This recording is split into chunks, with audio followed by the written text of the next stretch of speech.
Now more than ever, we are naming and valuing the work that is being done by our healthcare providers. This is especially true for nurses across hospitals, nursing homes, and clinics. It's undeniable that their presence on the front line is nothing short of courageous and inspiring. But I'm not here just to echo those accolades. I want to present a harder side of this reality. We have praised nurses and healthcare providers for showing up, gowning up, and risking it to save the lives of others. But what happens when they make the decision to quit?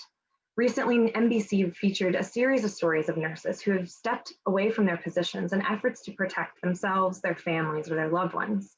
When we make a decision, we carry the weight of that decision. But what happens when we can't make an ethically or morally right decision that's in concordance with our professional obligation?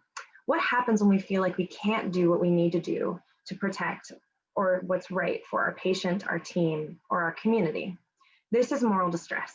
Moral distress is the psychological disequilibrium that results when we can't do what we need to do. It manifests itself in a myriad of psychological, physical, and spiritual angst. It's associated with burnout, with depression, and with other things we don't yet understand. Beyond the decision to protect self during the pandemic, nurses have been experiencing moral distress from clinical, team, and system-related issues, like when you're caring for a patient at the end of life and you want to provide medication to alleviate suffering, but aren't allowed because a family member doesn't agree, or witnessing other providers' incompetence when they hold a higher status or power, or wanting to speak up but fearing retribution, and of course, inadequate resources. We've heard stories about shortages of PPE and staffing and administrative support. Nurses have been experiencing moral distress for far too long as an acceptable part of a hazard of the occupation, but until now.